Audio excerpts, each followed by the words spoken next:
PSA has never changed their grading standards, but something that they do change regularly is their prices. We are over on Rob's X right here, where he said some overnight PSA news with price increases across the board. Looks like TCG bulk gets hit the hardest.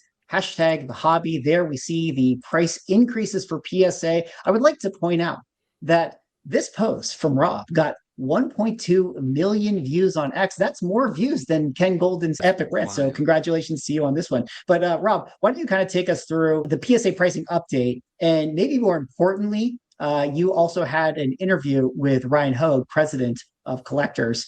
And, you guys talked about the PSA pricing. You guys talked about a little bit about the business.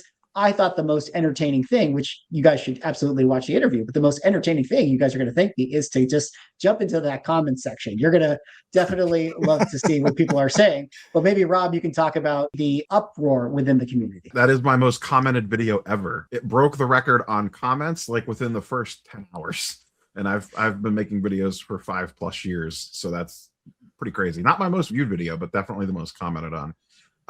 So essentially this boils down to they are still getting too many cards to grade according to them. Most of that is being Pokemon / TCG, so they get the biggest price increase. Sports people were always pretty pissed that the TCG volume the last year has kind of hurt their ability to grade sports cards, and TCG was also always a few dollars cheaper. So a lot of people were like finally on jacking up the TCG price to the same price as the sports card price to stop that price break.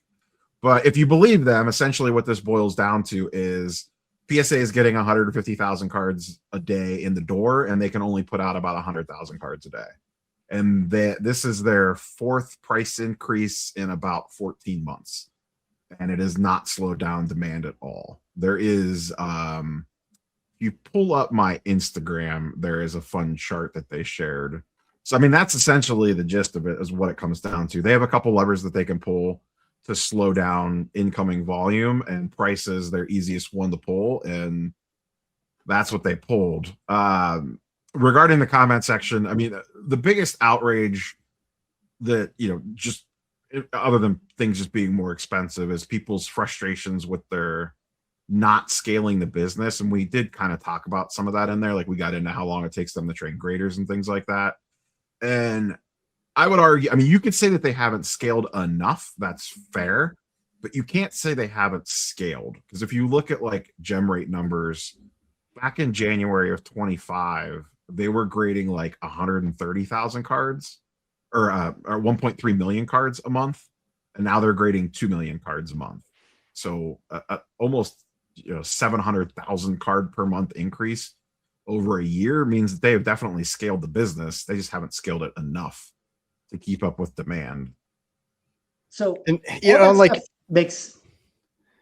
that stuff makes sense to me, but like, do they always have to raise the price?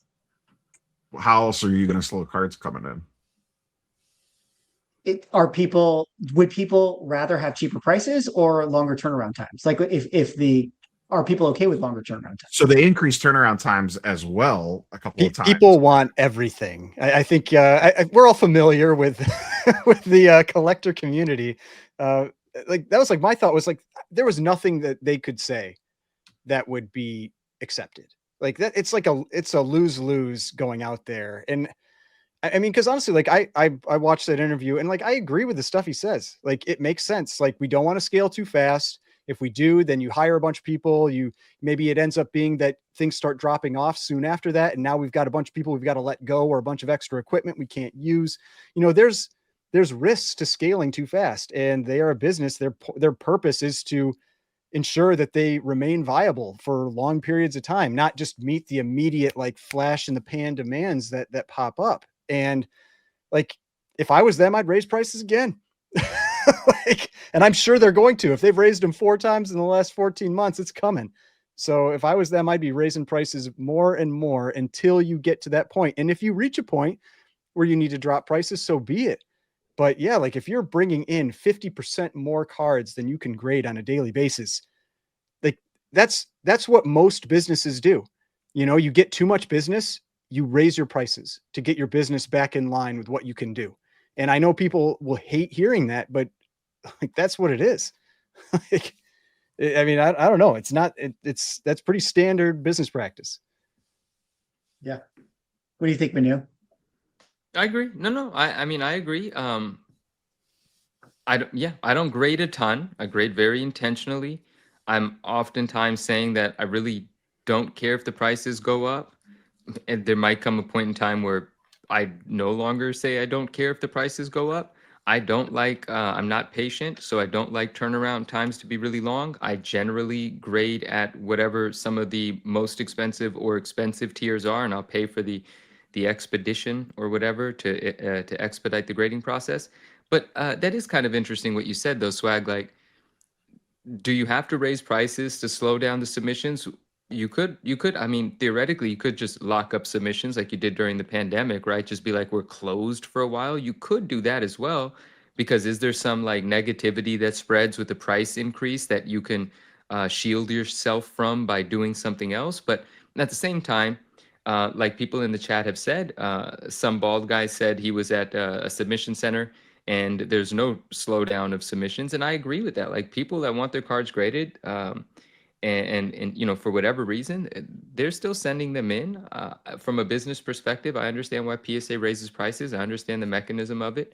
Yeah, I'm just an observer of it, and I guess I'm fine with it until a certain point. But I don't think I've hit that point yet because I don't do a bunch of grading just for the fun of grading. Well, did they? And this may be more of a question for Neo. Did they actually stop submissions? I thought they just removed the lower tiers. I thought During they, the pandemic, yeah, they cut everything but the ultra high tiers. yeah. So I mean, that's effectively just raising prices. You know, I mean, Wow, it's but it like was we're only like- doing this. I mean, it was like minimum like hundreds of dollars to grade a single Yeah. card during the pandemic when they got rid of the lower tier pricing. Shoot, I think the thought one there thing to was a keep in time mind where too, with like what Swag mentioned with extending turnaround times longer, I don't know that they want to go down that path, because keep in mind PSA doesn't get paid until the item's graded. So I don't know that they want to hold all that stuff in their warehouse and not get paid. You know, if you extend turnaround times from 5 months to 8 months, that's 3 months longer that you're not collecting any revenue on that item. They could It's just in their change best to what interest. CGC does. They charge you when they receive it. Then Well, they, PSA has to charge at the end because they do upcharges. I mean, CGC does upcharges. Yeah, They upcharge you'll it get later. two charges. You'll get the first Oh, charge and then the PSA later does it all charge. at once at the end. And a lot of people like that though, because you're not paying up front. You're basically, Oh, I know. I would it prefer allows that. you to leverage, I- you know, because you're essentially getting the bill for your grading order as you're getting your order back in the mail.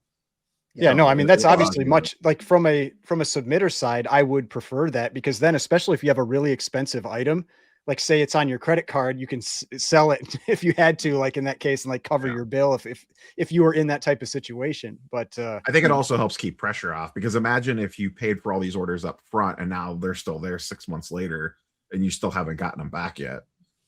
Like that, people would be even more pissed off. yeah, I guess I completely understand the reason you guys are saying and putting out there. I sort of asked the question just for the conversation, but Rob, why do you think that this particular one was kind of the straw that broke the camel's back within the community of them being so upset? Obviously, like you mentioned, is the fourth price increase within 14 months. Maybe it was just it just took 4, but like, is it just people are poor and mad?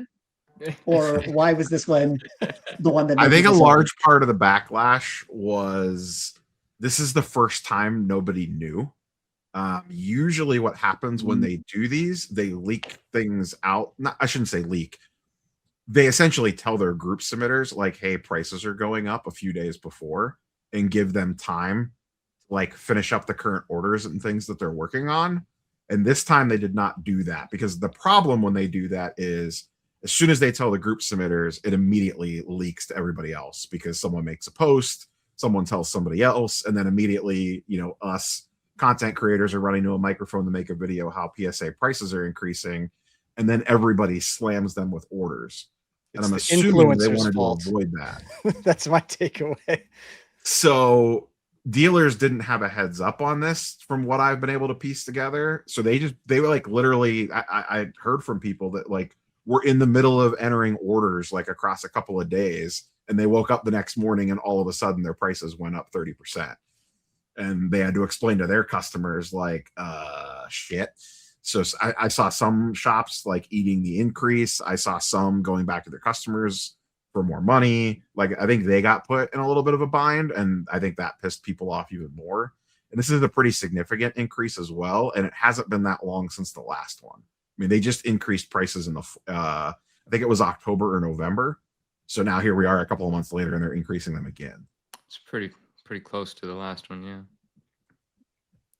Well, we'll definitely have to kind of figure out what ends up happening with PSA prices. I feel like price increases are just the name of the game within collectibles. So I guess you don't always have to get your things graded, you know? I mean, yeah, the thing is, like, these companies exist and people submit to them, not 100%, but largely because the people submitting them are selling them and making money.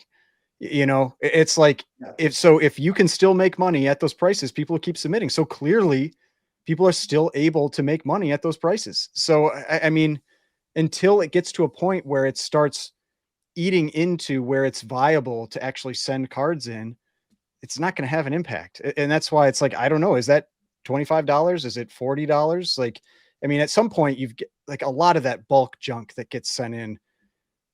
Yeah, I mean, like because I mean, I watch a lot of like Pokemon type channels, and like they get cards back that are $25 to $35 to $45, that kind of stuff. Like, if you can maybe make it so all of that just becomes no longer valid to send in, that's when you start maybe having a big impact. But I still don't feel like $25 is the line. I would project more increases to come. Thanks for watching this clip from the Ungraded Truth podcast. To be able to watch the full show, click the link down below. Yep, that one right there.